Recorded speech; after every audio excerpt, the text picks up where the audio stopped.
एक बार राजा जी के यहाँ पर सोने के पिंजरे में एक तोता कैद था और तोता बोलने वाला था। राजा जी के यहाँ पर ये प्रथा थी कि महीने में 2 बार कथा होता है और कथा सुनाने के लिए जब भी पंडित जी आते हैं, जब भी वो अध्याय खत्म करते तो हर अध्याय के आखिरी में कहते हरि मिले तो बंधन छूटे, और जैसे ही पंडित जी कहते तोता कहता है पंडित झूठा है, और जैसे ही तोता ये कहता पंडित जी के लिए सिचुएशन अजीब हो जाती। हर बार जाती है, 2-3 बार तो चल गया, लेकिन पंडित जी को लगा कि तोता मानने वाला नहीं है। पंडित जी अपने गुरु के पास गया और गुरुजी को बताया कि वहाँ पर जब राजा के यहाँ पर कथा सुनाता हूँ और कहता हूँ कि हरि मिले तो बंधन छूटे हैं, तो तोता कहता है कि पंडित झूठा है। ये तोता पंडित झूठा है बार बार क्यों कहता है? तो गुरुजी ने कहा कि चलते हैं, चल कर के तोते से बात करते हैं। गुरुजी पंडित जी के साथ में तोते के पास पहुँचे और तोते से पूछा कि भैया बात क्या है? तो तोते ने बताया कि गुरुजी एक बार में एक ऋषि के आश्रम में पहुंचा तो वहां पर मंत्रों का उच्चारण हो रहा था। जो उनके शिष्य थे मंत्र बोल रहे थे। मैंने एक मंत्र सुन लिया और मंत्र याद करके मैंने मंत्र को रिपीट कर दिया। जैसे ही मैंने मंत्र बोला तो ऋषिकेश के शिष्यों ने देखा कि बोलने वाला तोता है। उन्होंने मुझे पकड़ लिया और लोहे के पिंजरे में कैद कर दिया।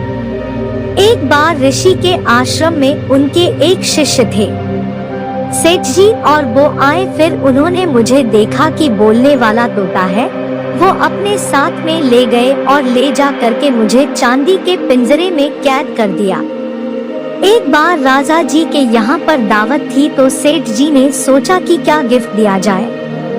फिर उन्हें मेरी याद आई।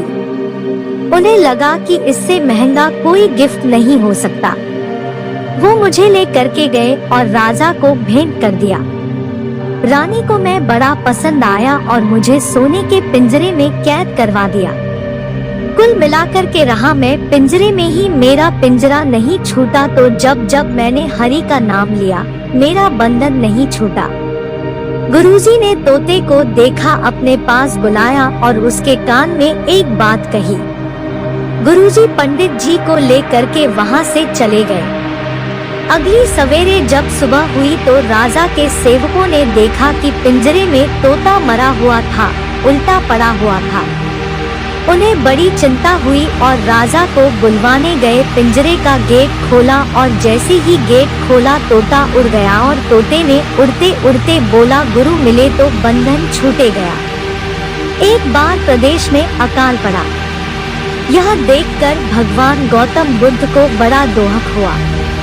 उन्होंने लोगों से कहा कि बहुत से लोग अन्न और वस्त्र के लिए तरस रहे हैं। उनकी सहायता करना हर एक मनुष्य का धर्म है और आप लोगों से जो कुछ बने वह दान करें।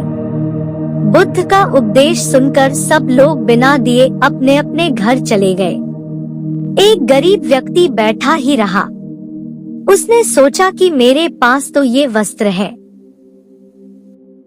अगर मैं इन्हें उतार कर दे दूंगा तो नंगा हो जाऊंगा।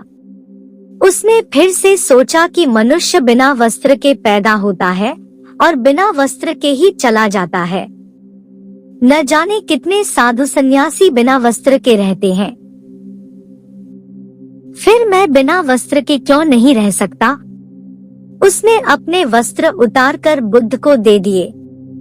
भगवान बुद्ध ने उसे आशीर्वाद दिया। वह प्रसन्न होकर घर की ओर चल पड़ा। वह खुशी से चिल्लाकर कह रहा था, मैंने अपने आधे मन को जीत लिया है। तभी सामने से राजा की सवारी आ रही थी। उस गरीब की बात सुनकर राजा ने उसे अपने पास बुलाया और पूछा कि तुमने आधे मन को कैसे जीता है? उस गरीब ने कहा कि भगवान बुद्ध दुखियों के लिए दान मांग रहे थे। यह सुनकर मैंने अपने वस्त्र उतार दिए। पहले तो मेरे मन ने इनकार किया, फिर मैंने उसे समझाया कि मनुष्य बिना वस्त्र के पैदा होता है और मृत्यु होने पर साथ में कुछ भी नहीं जाता। राजा उसकी बात से बड़ा प्रसन्न हुआ। उसने मोतियों का हार और कीमती वस्त्र उसे दिए। उसने वह सब ले जाकर भगवान बुद्ध के चरणों में रख दिए।